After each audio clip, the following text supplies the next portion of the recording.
Hello everyone. Today I have a very special guest. I'm with Hamid. He's Emirati and he's an expert of Dubai.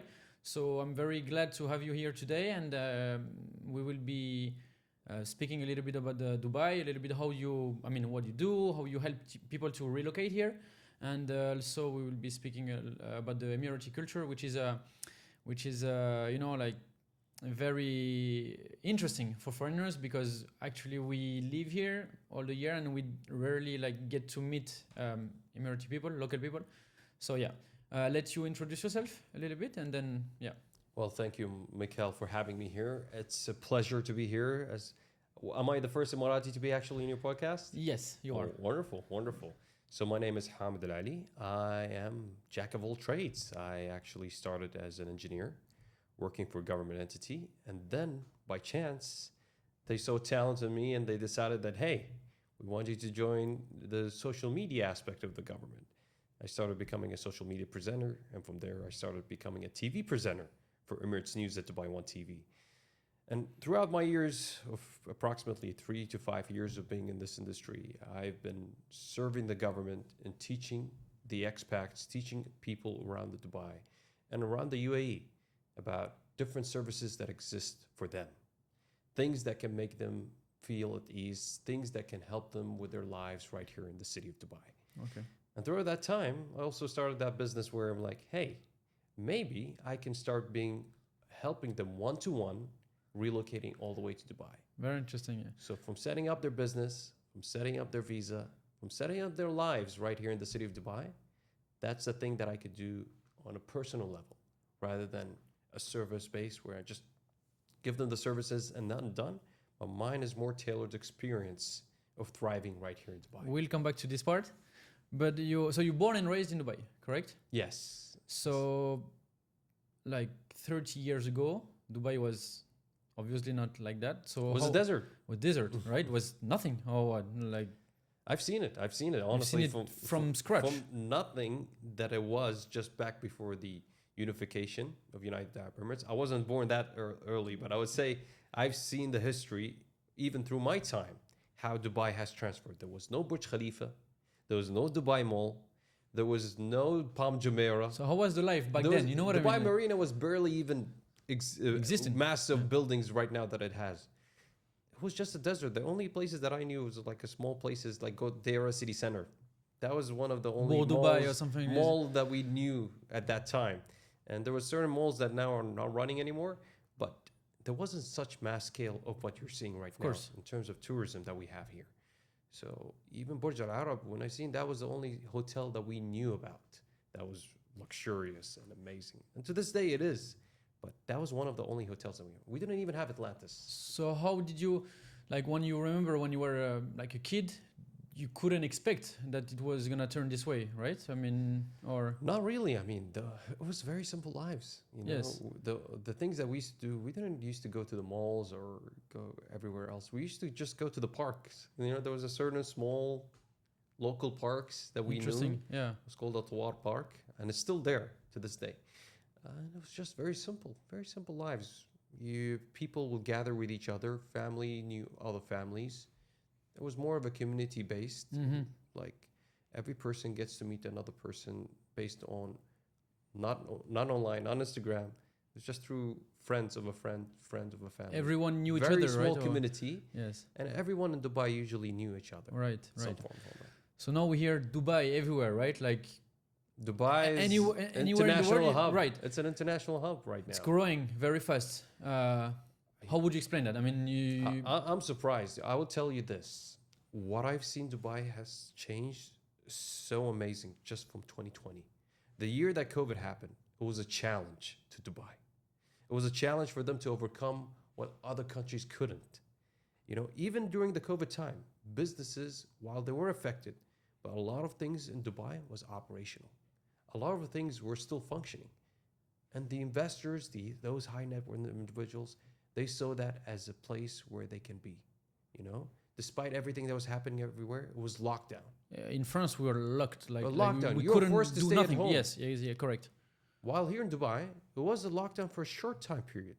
But then they had the right procedures and right facilities to help ease, the services for the public.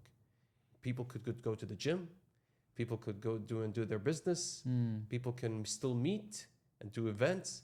So that was one of the few places in the world where people could meet and still conduct business in the right professional way. Yeah. So it feels like it's growing a lot, and everybody's moving here, and it feels like, as a foreigner, and many of my friends are thinking the same way, it feels like the land of opportunities, right? The city of the future, if I can say, and like, we used to say the American dream, but I think it's the Dubai flipping dream. Really, I mean, everything is set for people to succeed, correct? So this is the thing interesting about Dubai. Dubai doesn't only rely on the locals to thrive. They want everyone that comes to the city to thrive.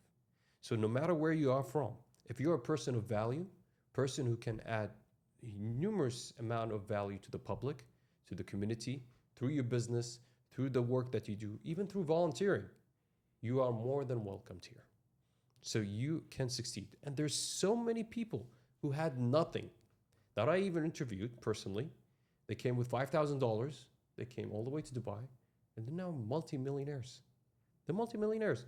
There's a person that I know right now who manages a company with more than 700 employees in the property agents, and he's a multimillionaire now, living in Atlantis, the Royale. Interesting. Penthouse, and having a villa for his own, and having multiple other properties. And he started with nothing, and he came to Dubai to build that dream. Very interesting. Yeah. And also we can feel it how the city is shaping itself also, right? Because before it used to be, let's say, the marina area is very like Los Angeles, it looks like, with these buildings and the infrastructure. And now it feels like a bit more like Europe, I would say, like with the greenery everywhere. We know, for example, I live in Dubai Creek Harbor. We can walk everywhere. This community in Meydan, they want to do Shoba Heartland 2. For example, everything will be green with the lagoon and everything. The city is like changing a little bit in that direction. What do you think? Well, there is an agenda to set up Dubai as a city where 20 minutes, everything is around you. Right. I'm sure you've heard about that. Yeah, the 2040 master plan, you mean? Yes. Yes. Yeah. So 20 minutes, no matter where you're from, you have every services that you potentially need. Another interesting thing is that Dubai tries to serve all different types of needs. Whether you're a guy who likes to live in a palm island, or a person who loves to live in a crystal lagoon, or a person loves to live right now within the wild, like within trees around you, like in Barari and a lot of other places that are being developed as a community. There's different communities serving every type of need that exists out there. Right, yeah. So they're not trying to just serve one type of need, which is living in the city like downtown on JPR, but also different type of people like greenery, who would love to live in a greenery area, who would love to live in a waterfront area, or who would love to live in high rises of buildings. Very interesting, yeah. And I guess to build the city, because I know Dubai, they invest a lot into infrastructure also to make the city more, let's say, fluid or like, and they must face problems also, right? To with this growth. This is Dubai. When it comes to Dubai, they always have challenges, and they always try to overcome challenges. Do you have an example of like problems they had faced maybe and how they solved it? Or I mean, if you think about it right now with the traffic situation that we're seeing, yes. Can you see how RTA is working so fast to build bridges, to build intersections? Bridge is interesting, yeah. Tell me, how many countries will finish those roads and bridges in a very short period of time? That's a very good example, because I was actually, you see these bridges being built, and then, I mean, you think it's going in France, it takes like, forever to build a bridge, right? It might take years. Yeah, I mean, years for sure. And then finish in a few months. Here in Dubai, I use the Waze, in my car, and then one day I'm on the bridge. You know what I mean? I'm like, oh, is it built already? And then fast? You feel like you save like 15 minutes already, or, it's a very interesting. And you see, like, they actually release every type of project recently, one by one. Just not even, I'm not saying in every year.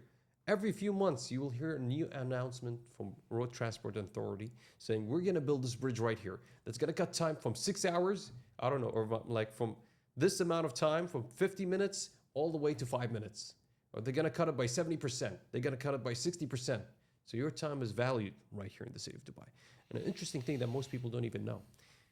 The government has just recently, they had a lot of government officials going to Shenzhen in China. Now, Shenzhen was very similar to Dubai in a way that it started like a fishing place, but now it's a city filled with technology and disruptive innovation. And the interesting thing about that city, despite that it has 17 million, I think, I'm not sure of the current population, they have no traffic. No traffic. Very interesting. And this is what the government officials, they're going there right now to understand The way it's how planned they and- build the city infrastructure so they can replicate it and potentially do something here in Dubai. So imagine having a city that is focused so ahead to plan its infrastructure, that is focused so ahead to ensure the security and safety of the people, and focused so ahead to ensure the happiness of the people that live here. Yeah, that's what it's exactly true what you're saying. It's everything is linked to the vision. The vision is everything. The vision of your government is just And it's the vision of mind-blowing, our, honestly. of our Just ruler, Dubai ruler. the ruler, yeah, exactly. Sheikh yeah. Mohammed bin Rashid Al Maktoum. He's the Dubai ruler. And when he sets out a plan and a vision, the people of Dubai will work so hard to execute it. There's a quote from him. If you go to Jumeirah Emiratis Towers, you'll always see this quote. And he says, "The future belongs to those who imagine it, design it, and execute it." So if you imagine it and then you design the plan, you can for sure execute Execute on it. that plan. Yeah, very interesting. Yeah. Yes. Also, being from Europe, you know, like we see Dubai growing, Dubai, right? But most of Europeans, Americans, I mean, you know, they would think that Dubai is only relying on oil, right? And I think it's a mistake because, but you might tell us a bit more about it. But a lot of people, you hear a lot of people saying, "Oh yeah, but they grew because so far they still have some oil, but then when it's gonna be empty, then what's gonna happen?" You know. But actually, I mean, That was a long what do you time. what do you think when you hear that? You rumor know, when you hear Yeah. about this. But Dubai doesn't depend on oil anymore. it's finished. It's not even depending. Even if there was a certain part of oil, it's not. It's the least amount contribution It's to like the GDP. 6% or something like this. 3 to 6% approximately, and the rest of it is through tourism, through the logistics from DP World. If you hear about Jebel Ali Zone, Yeah, the It comes- factories in yeah. Jebel Ali, yes. and it comes from the free zones. It comes from the infrastructure of the city. Real estate, Well, most real estate that is Yes. coming right now. financing, So AI. you have the Dubai financial market. So a lot of different things have been set up to fund the city of Dubai. There's no longer need to have oil when you have so many people now wishing to be right here in the city of Dubai. Right. You see how the real estate has increased so much in price Yes, right now. yes. You see a lot of influx of multimillionaires, high net worth individuals. They want to move to Dubai because they see it as a place to be, even if it's just a second home. But Which it's a which place is to be. interesting because when you see the stats, last year was, I don't know, more than 6,000 millionaires. 6,700 millionaires are coming to Dubai. Yeah, Yeah, more probably. than any other country that you can hear around. And when you think about it, when you have millions, you can live wherever you want, Exactly. right? And you Exactly. pick this place, you know. So it must Why? be, yeah. I mean, I know why. I mean, I'm living here too, you know. So I know why. But it's very interesting, yeah. So let's focus a little bit about you. So you are, you have a company, right?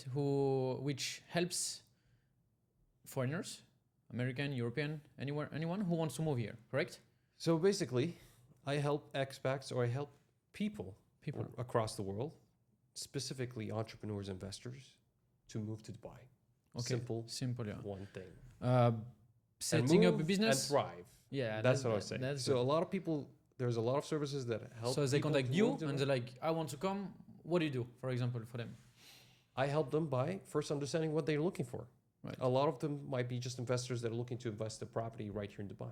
Right. A lot of them, they want to move with their family and kids and they want to thrive Let's here. say they want to move here with the family. They want to move here with the family. Yes, yeah. To So- try the Dubai life. You know what I mean? Or to, Wonderful. yeah. I always say for people that want to move here, they should start by first coming here as a tourist, from a tourist perspective, To learn feel to the see vibe. Yeah, no. if Dubai is really for you. You know, you shouldn't make a hard decision or a big decision where you're like, hey, I'm going to move to Dubai and I've never been here before. Yes. I agree. mean, while seems like amazing idea, but trying it is another different thing. And I always say, if you come, it's different when you come during the summer, and it's different when you come during the winter. The summer is very hot, and it can be very tough for some certain people, while other people can love it, depending on their situation. I agree with you 100%, but I think that when at least because I have a real estate agency and I speak to French people a lot, and before as they used to want to diversify in a way, like have a piece of real estate, like why not, to have some different currency, because euro sometimes is weaker than the dirham. But now it feels like they want to have option to move here. You know what I mean? They want to have doors open for the future for the kids. And so of course it's very hot in the summer. No question asked, right? But I don't think they care. It's more for the whole, like the quality safety, of life. the security, exactly. The thrive, yes, the success yes. that they can So potentially it's a bit build hotter here. in the summer. Yes. They go back to France for 2 months. You know what I mean? True. Fine, but there's a lot of people that, despite that, they can see the safety and security here that's not offered anywhere else. Some people prefer to live in other cities than living in the city of Dubai. And it all comes to different tastes. A lot of people love to live in New York City. And a lot of people would love to live in Hong Kong. A lot of people love to live in Singapore. But it really depends on the states, taste of most people. And a lot of Europeans usually prefer Dubai because it's closer to Europe. yeah, it's straight flight. Yeah, And it feels like a European mix with a little bit of Dubai culture to it. So thank you. You help them then with opening the company, Setting up their business. right? So depending on your business activity, what are you looking for, how we can help you setting up whether in free zone or mainland, Okay. based on what exactly the type of customers that you serve. We go into also setting up your visa. So let's say if you set up on a business, you immediately can become eligible for the investor visa. Right. But if you're looking to be eligible for the golden visa, you either need to invest in a property worth of a 2 million dirham, Yes. or you can invest in a bank and put a fixed deposit for 2 to 3 years Yes. there. Yes. I usually prefer the property part because you can have a lot of appreciation of the property depending if you invest the right property. There's a lot of different other ways you can receive the golden visa, though I'm not the person who usually deal with that. So golden visa can be served to people who are professionals in their field and they have a 30,000 dirham worth of salary. They get to be eligible for golden visa. You also have other places where the humanitarian field, so some criterias where if you're eligible for the humanitarian field, you're eligible for the golden visa in a certain way. So these type of areas, it's something that I don't usually work with, but I work with the people who are looking to invest in a property or looking to put in a bank. That will be one of the ways that we go. For the golden visa. But soon enough, interesting thing. If you're a content creator with a proven track record of having a mass following and having great content, you can be eligible for golden visa. I feel that This is a recent thing that just came out. I've seen it on your page. Yes. And it feels like Dubai is always trying to make it more, to make it easier for the people to, we were speaking about the golden visa. It used to be 2 million dirhams, but now I think they made it more flexible with mortgage, with off-plan. Exactly, Yes. off-plan mortgage. Yeah. Then at some point it was only 1 million cash, and then the rest refinancing, and then they open from off-plan also. So they're trying to Make it easier. get people to Yes. invest and to come. Yeah, Yes. and yeah, Yes. yeah. Because if you think about it, most people think they have to invest the 2 million right now. Yeah, in order which to is get a lot, right? Yeah, So, it's a lot of money. But you can actually just have a property worth 2 million and be eligible for the golden visa. And for you and all your family also, right? Yes, you get to sponsor your kids, you get to sponsor your spouse, you get to sponsor your specifically your father or your mother. Yeah, exactly. mostly, Yeah. From the person who has been eligible for the golden visa. Yeah, that's interesting. So, okay, you help them with the company, with the visa, also. And finding a property, that's the one thing that I help them. So let's say people who come here, they eventually want to live somewhere. So we do help them with that, with a business partner that I work with. And they have numerous thousands of agents that focus on special areas, depending on their needs. So a person might be interested in living in Palm Jumeirah. It's different than someone who wants to live in Business Bay. It's different than someone who wants to live in a family community like Arabian ranches and other communities that exist. So you help them to have a roof. Yes, because I try to serve on the best interest of the client and not the interest of myself. My place on all of this is to serve the best interest of the client right here. Not in a way affiliated to one specific bank account. I'm not affiliated into one specific housing. I'm not affiliated to one specific business partner that sets up the business or sets up the visa. So in that case, it's more so that I am trying to make them thrive right here in Dubai. That's my specialty. What is the common mistake? When the foreigners are moving to Dubai, what do they do usually as a, like? The common mistakes that they come here, they usually come with the thought that I'm going to come here and immediately see success. Make money, right? Make money immediately. They think that if I come to Dubai, I'll be rich immediately. But that's not the case. A lot of the people that think they come to Dubai and they will succeed here, they have to be just as ambitious and hungry as anywhere else. And they have to add value. Competition is huge, and there's a lot of sharks that can definitely eat you. But if you have something of value that you could provide, then definitely go out there, and Dubai will make your dreams happen. It will make a lot of things for you easier. The infrastructure of setting up a business, the infrastructure of getting your visa, the infrastructure of living here is so much easier than most places. Like, you can start a business and set up your visa, everything. If it's a simple business, within a week.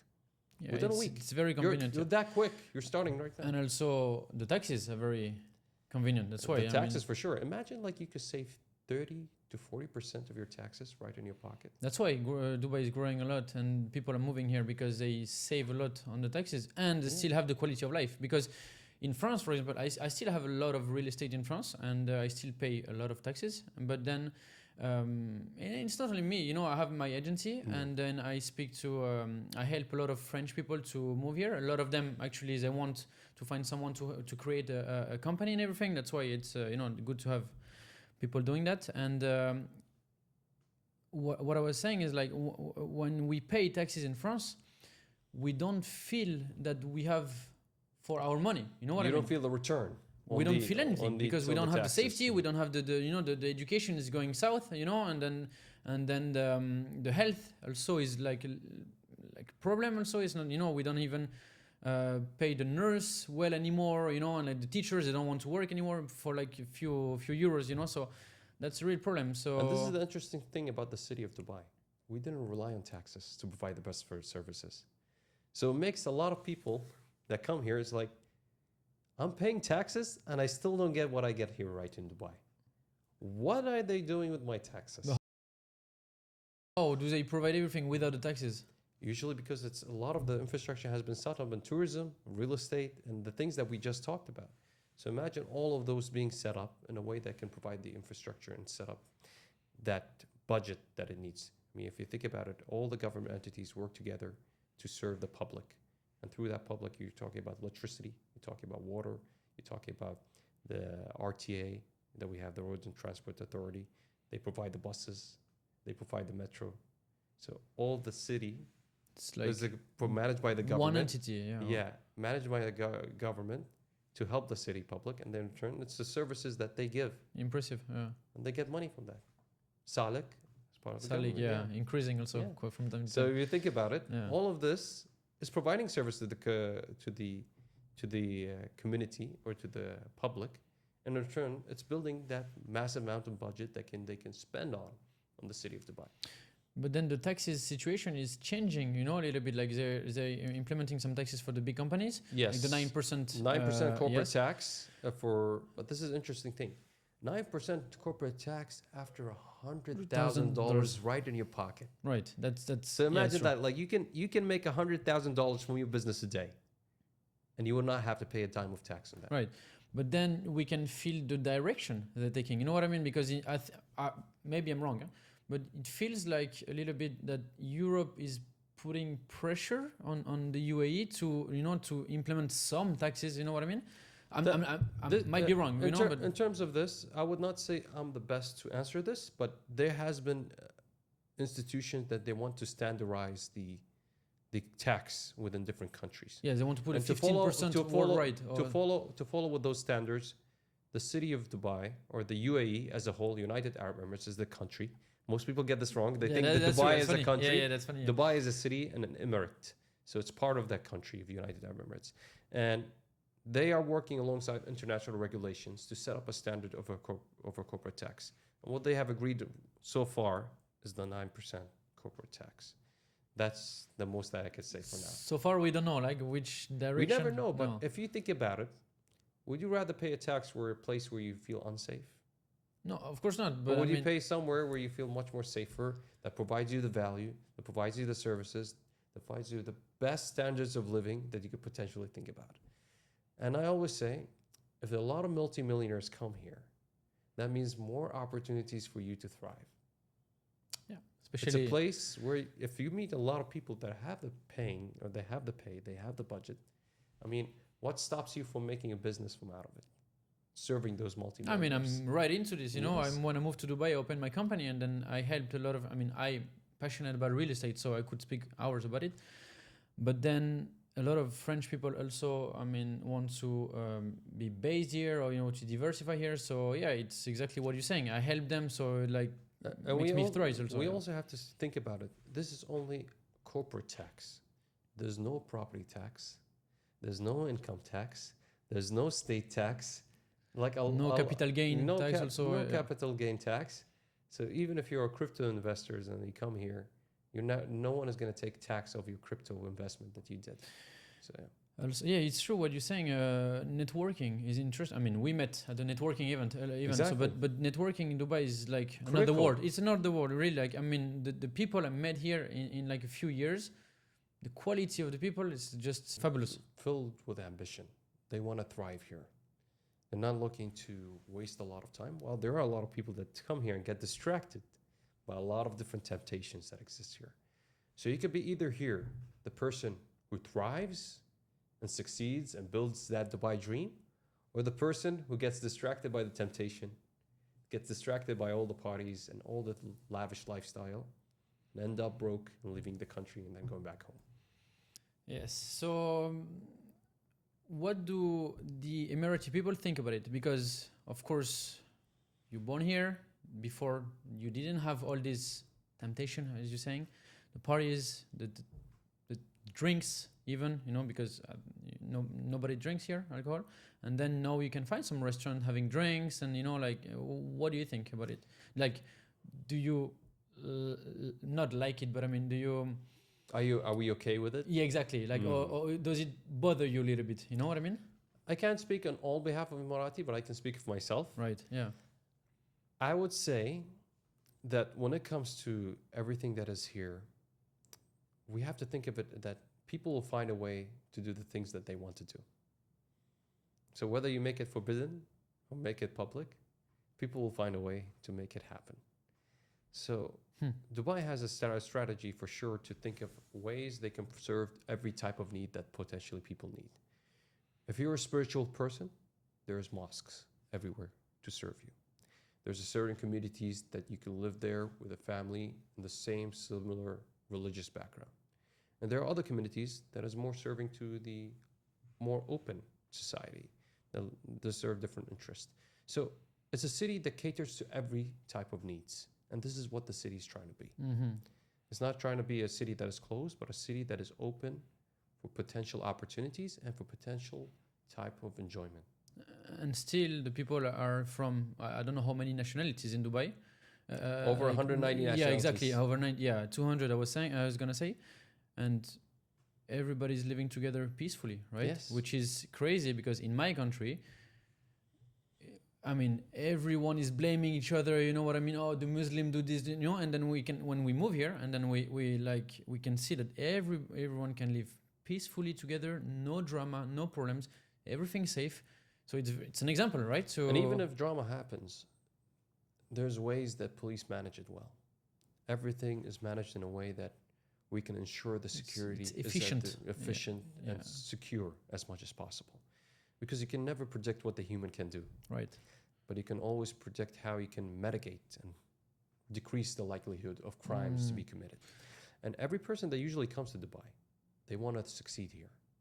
They're not coming here to make troubles. They're coming here to thrive here. Yeah. Plus, also, we know that we have one chance. As it's not my country, I don't have the passport. Exactly. I mean, in France, you know that, first, it's very, you don't risk anything. Even if you try like stupid things, you don't risk nothing in France. In here, it's not the case, right? So it's strict, which is amazing because it provides this safety, but then you have one chance, right? If you misbehave, then like they can easily get you deported or something. Deported or going in jail for basically. Yeah. I mean, humans are very, very interesting beings. If you think about human, that if we are given so much freedom, we're like little kids. We'll do whatever to do. We will do crazy things, I would say. There should always be boundaries of what you can do and what you can't do as a human being, not as a city, as a country. But when you have a certain structured boundaries, you'll tend to behave well than having no boundaries at all. I feel it every day. Yeah, it's good. Yeah. I mean, if you go to workplace, you tend to behave. But if you go outside the work, you feel like, okay, now I can relax and do the things. So you think of this city as a huge organization. It's a huge corporate organization that you're working in, and you must behave in a certain way that can ensure that everyone will behave that same way. Because if we were not going to put specific rules or specific boundaries, there's going to be chaos everywhere. Course. Yeah, I mean, and that's feel what it you in my see in country. a lot of the freedom places that you see chaos. That's why everybody's moving here. Exactly. Like, look at England, France, I don't know, Germany. I'm not even speaking about America or just. And that's why strict. It's not strict. I will not say. It's more about setting up boundaries for people to behave and to respect every community that exists here. Because not every human is going to be the same as the other human being. But how can we ensure that everyone behaves well with certain boundaries that can help ensure the community thrives much more? Otherwise, you get fined or worse, right? Like, the fines here, the fines here, I mean, most of the fines, honestly, it's more about your safety than anything else. Yeah, you mean the speed while driving or speed, something? the belt. I just talked about something about AI radars right now being implemented. Yeah, it's interesting also, yeah. They honestly fined me. I've been fined three times. Oh, wow. 3 times I've been fined. Looking at the phone? Or? No, for the belt. Oh, wow. Usually, no, in France we put the belt directly, like no question. Because usually I live beside the gym in my house, and if I just take that right turn, it's just very close by. There's a camera that just clicks me. So sometimes I forget because I'm just like 2 minutes away from my house. That's the only time sometimes like I don't wear the belt and then I get fined. caught. Yeah. Also, there is a saying that in Dubai you're not really allowed to put bad reviews. You know what I mean? We already spoke quickly about it, but then you can hear stuff of people putting bad reviews and getting into trouble. So are we allowed to discuss this or no? Or? Usually, I would say the people that get in trouble are the ones that are actually putting bad reviews with wrong intentions. They have not used the service. To disturb the business, or to disrupt the business. Yeah. But if you're a customer and you intentionally have seen this thing happen to you, I'm sure there's nothing going to be restricting you from putting Let's say I go to the restaurant, like I got bad food intoxicated. It was bad food. Yeah. I do that too. Yeah. I actually, sometimes when I seen a bad food that I had last Ramadan, it was a terrible food. And I told them that this restaurant served me terribly. I said that in front of the Google review. I just put it there. Not just a local, but I mean, there's a lot of different things. You don't have to curse the business, or make it so bad of a review where you actually say something really bad that might affect you. But if you honestly had a bad service being provided, well, you can just say 1 star and I had a bad service. I don't think fair enough. It should be a lesson for the business to learn and to improve their services. So, Hamid, how would you describe the Emirati culture to foreigners that are maybe watching the podcast or just who want to move to Dubai? How would you because we have not many ideas about, which is a bit frustrating, I would say, because what do you want to learn? I don't know. Let's say it's family oriented, for example, or it's like Emirati culture is filled with history, and a lot of the things that are taught in Emirati culture is based upon family values, religious also, I guess. And religious as well. So religious, a lot of the things that we learn in terms of family values and tradition comes from the religious perspective as well. It's talking about, for example, respecting your parents, your mother and your father as they brought you into this life. No matter how bad they have been to you, there still have been your mother and your father. So that's very critical when it comes to the Emirati culture, that we have to respect our mothers and father no matter what. And it comes interesting in well that we wear this, the kandura that they're seeing. Maybe, I don't know if this is going to be an audio podcast, but for the video podcast, I'm wearing the kandura, which is a white robe that usually male Emirati UAE nationals that wear it. And this represents our suit. This represents our casual wear. This represents our tradition and values.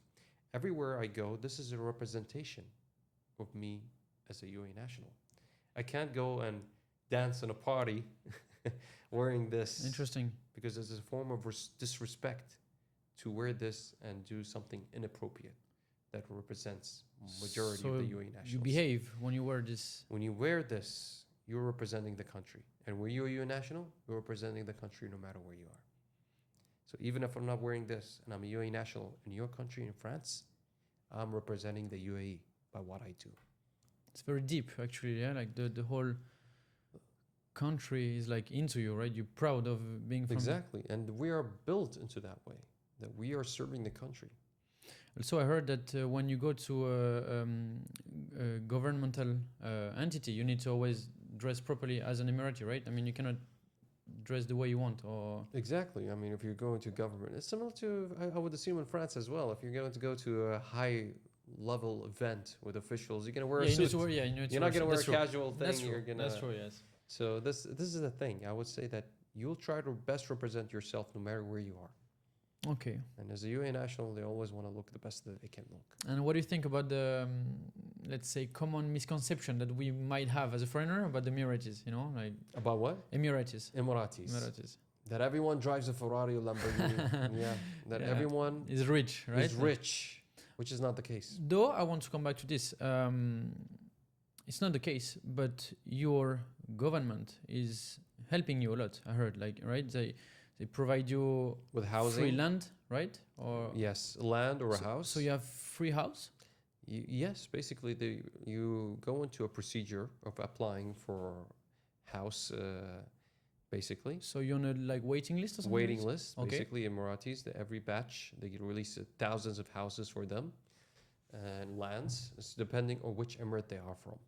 So if you're Emirati who's from Sharjah, you'll be given a land in Sharjah. Okay. If you're Emirati in Abu Dhabi, you'll be given a land in Abu Dhabi. You're from Dubai? I am lived in Dubai, but I'm from Sharjah as an authority, passport authority. Okay. But I lived whole my life in Dubai. Okay. My family live here in Dubai. So you got free land in Sharjah? I'm still in the waiting list. Okay. So how long is the wait though? But I have my own home. I bought my own home in Dubai. Okay, good. So I have my home in Dubai. And free education, I heard also? Free education. So interesting enough, I got a full scholarship to go to United States. Yeah, because your English is like mind blowing. It's just like you don't even. So zero accent. I lived 6 years in the United States where I studied mechanical engineering, bachelor, and then I did my master's in engineering leadership. In the US? Pennsylvania. Okay. So I was there in Penn State University. I was studying engineering, interesting enough. Everything free? Everything for the full scholarship. Oh my God, that's... So they give me the full scholarship. They say, hey, we're going to pay for you the whole school, tuition fees. And we're also going to give you a monthly living fee, or living allowance to basically sustain yourself that coming 6 years that I was there. Very interesting. But this is given only to those who are highly excelling in their academics. Okay. So not everyone receives it. So don't send everyone to the US and pay everything. Okay, see. It's more so the ones who are amazing with their academic records that definitely get selected for a scholarship. Okay. And I was one of those top in the academics. And I got selected, and therefore I got the opportunity to not only go to the United States, I had the chance to go anywhere in the world. I could have gone to China, I could have gone to Hong Kong. That would be paid? Yeah, very much. Health? Yes, free. We have health insurance. Free everything? I mean, most of the jobs that you go here in Dubai, you get covered by health insurance. Right. But other than that, you also have, as an Emirati, you have your own health insurance. And depending on which Emirate you are from, there's different health insurance coverages. It feels like, your ruler is like protecting you as like, I mean, it's beautiful to see as you know, like as a foreigner living here, because we don't have this feeling from our government. You know? What's the population of France? Or Yeah, French people? 70 million or 17 million? 70 million. Yeah. 70, yeah. 70 million. 70 million. Wow. Yeah. We're only 1 million. Yeah, much And easier. half of that is already over 50. Okay. So half of that is a youth, and half of that is already big. So we're very low in population compared to which most helps a lot to which helps help a the lot people, to treasure the population you have, because these are the people that will care the most about this country. The UAE nationals are caring so much about this country because they feel like this is their home.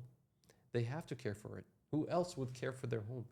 But now, interesting enough, there are expats who think of UAE just as home as the UAE nationals.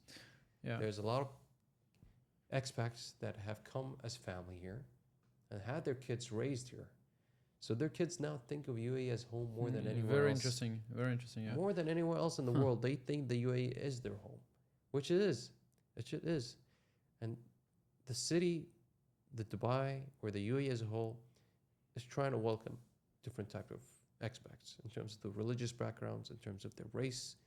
We don't have that type of racism that you see in other places.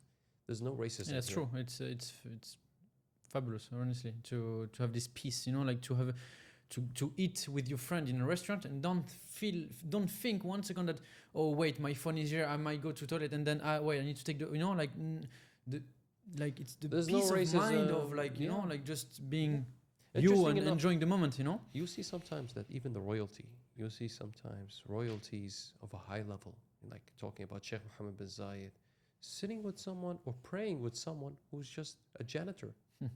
Janitor. He's just beside him praying on the mosque. There's no discrimination when it comes to the hierarchy. And there's no discrimination when it comes to the nationality. Maybe there's discrimination between two different expats, but when it comes to the UAE nationals, we don't see that discrimination here.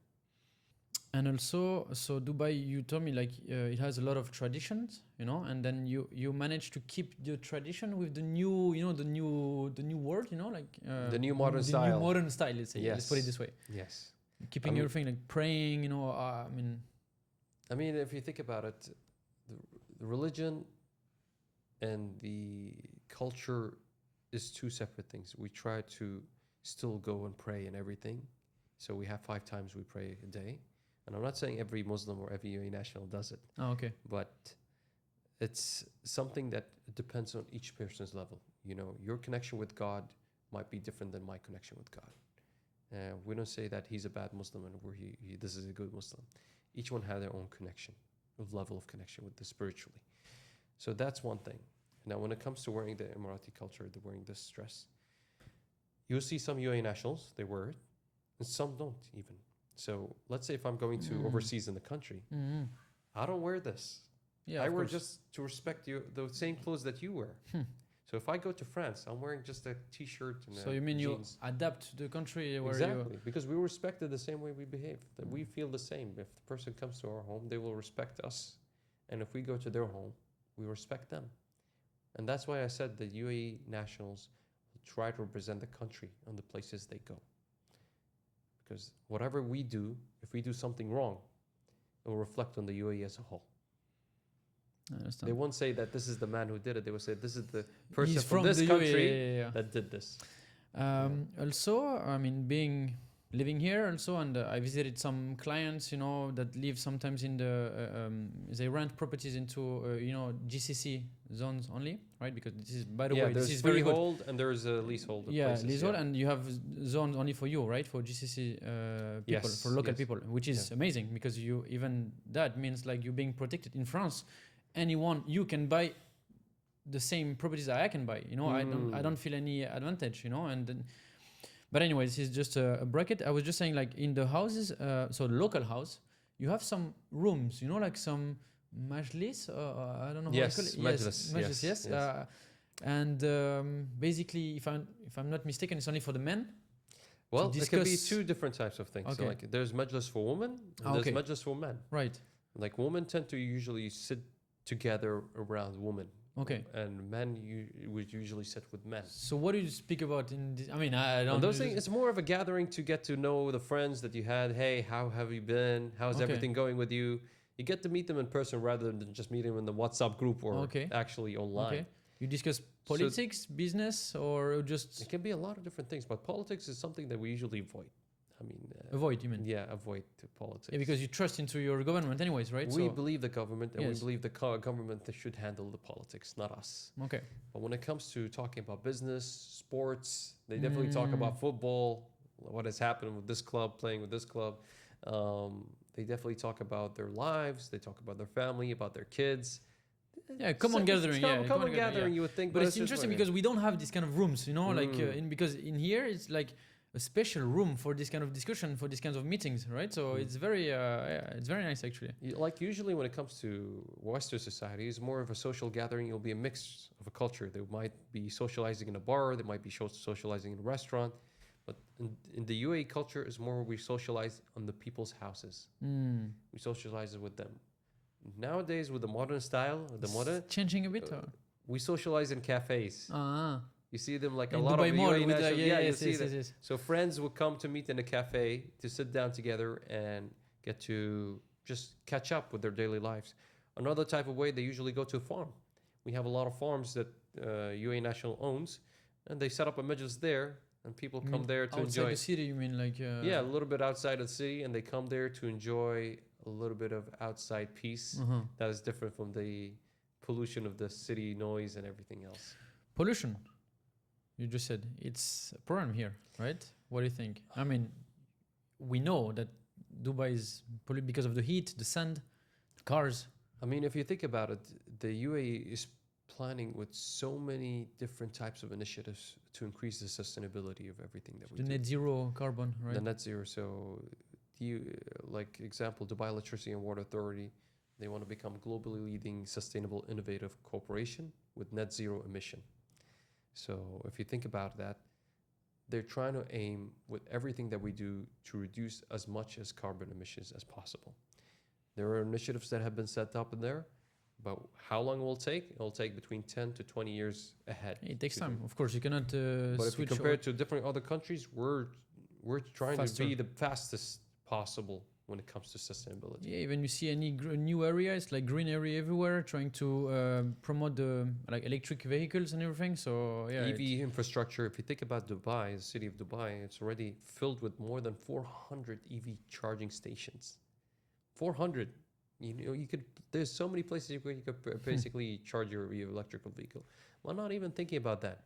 If you think about the electricity, we have something called Mohammed bin Rashid Solar Park. It's a huge infrastructure of solar panels designed to at least generate more than 1,000 megawatts. it's working already. Or- Yes. Okay. Yes, it's working. It's being handled by Dubai Electricity and Water Authority. And so they have a huge infrastructure already built to generate electricity through renewable means. Same with the water desalination. We're trying to much as use seawater right now to desalinate and use it as water to drink and to shower and for sewer system. But a lot of the things are being improved through innovation. It's process, right? So it takes time. Dubai takes innovation seriously.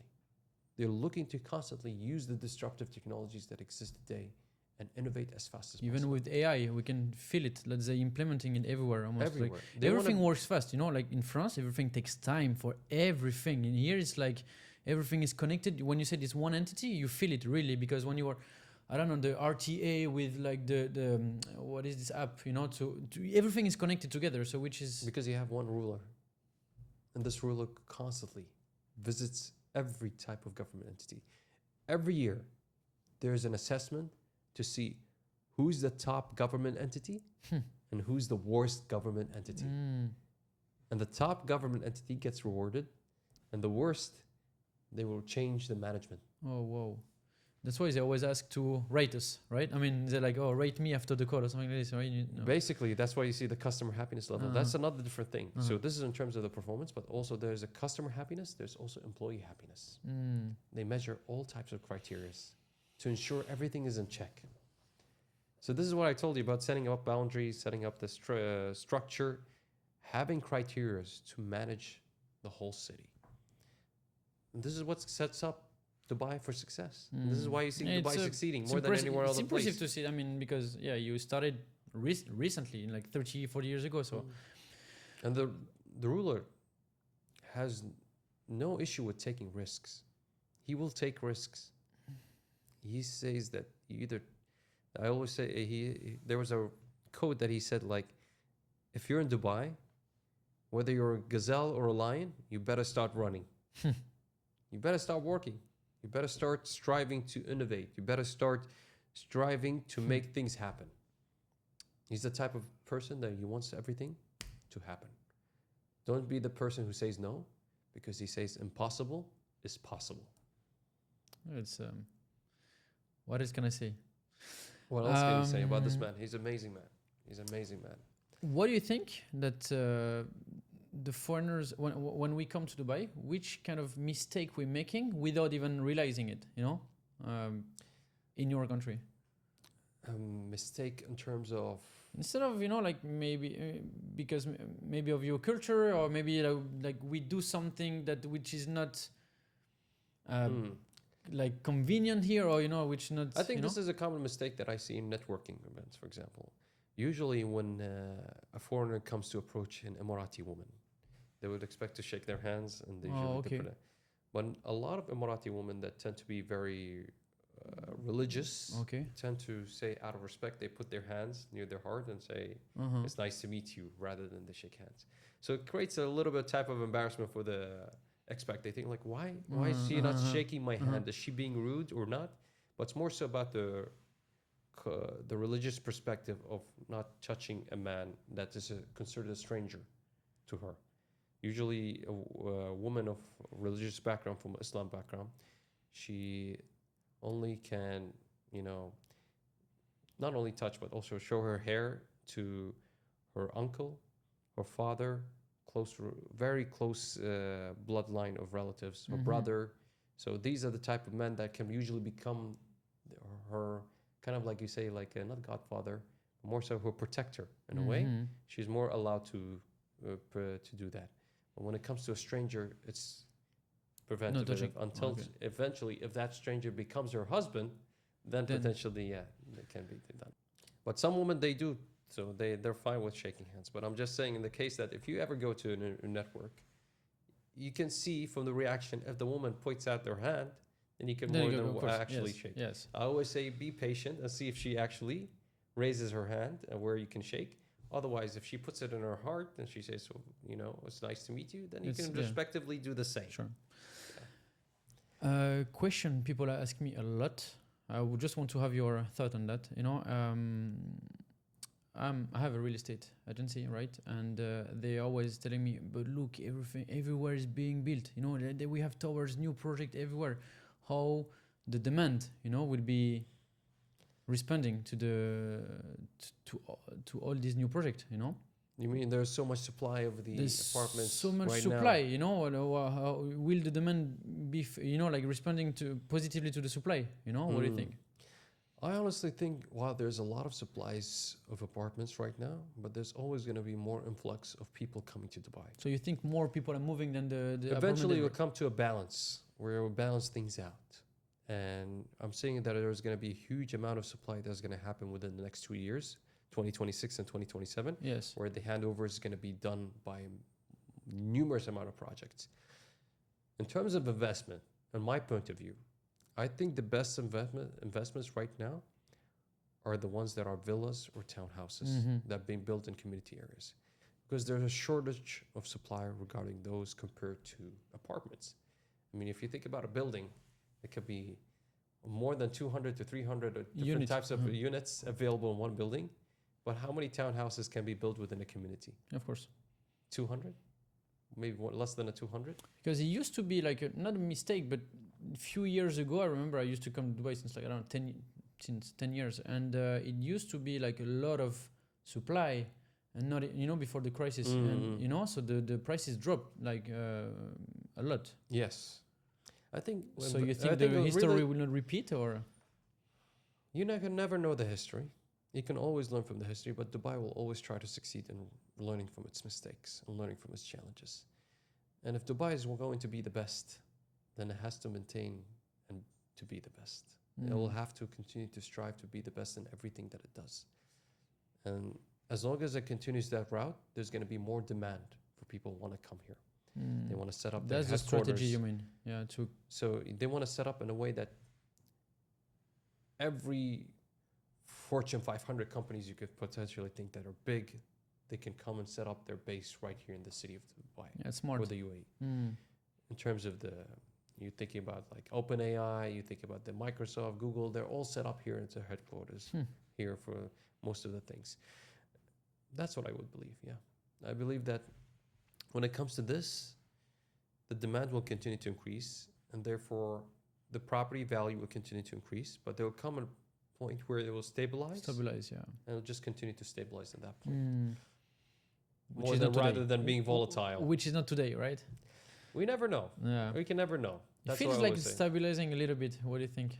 In terms of rent prices, potentially, Yeah. it will. The more supply of properties that are coming there will be more stabilization when it comes to the rent, because the rent was increasing just as much as the property value. Too crazy. It was increasing a lot, like since the last couple of years. More than 20%, I would say. Yeah, more than 20%. And also, it's good now.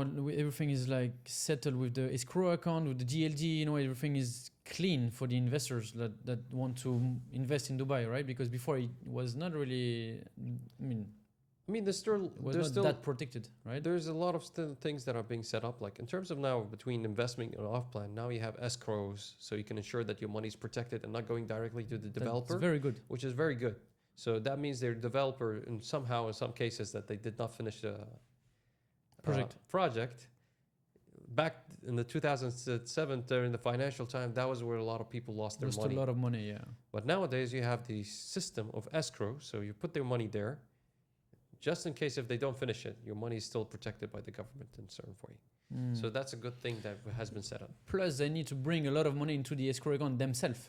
Yes. Also, which is even the smaller developers, they need to bring more. So, yeah, now they are really protected. They're protecting, and there's more things that are being set up to protect than the best interest of the public. If you think about it here also, the landlords and the tenants are protected more than the landlords, I would say. If you need to have the tenant move out, you need to give them a year notice. Yes. And if you want to sell the property, you need to give them a year notice.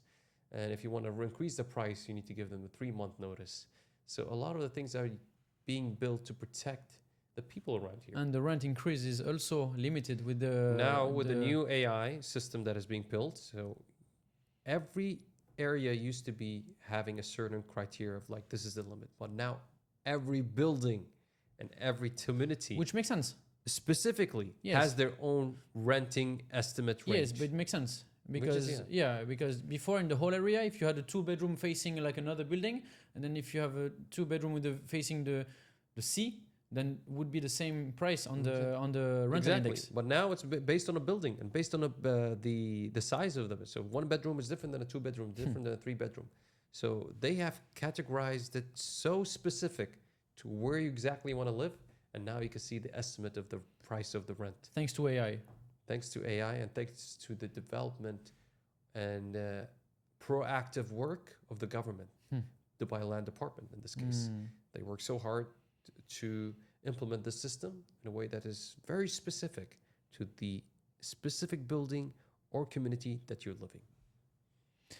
Hamid, thank you very much. Thank you, Mikhail. Really. What would be 3 tips you would give to foreigners that want to move to Dubai? 3 tips. Yeah. Before moving, like, I mean, you already responded a little bit, like, saying that they should come. What is, but let's say. Number 1 tip, visit Dubai. Visit Dubai and see what it has to offer for you.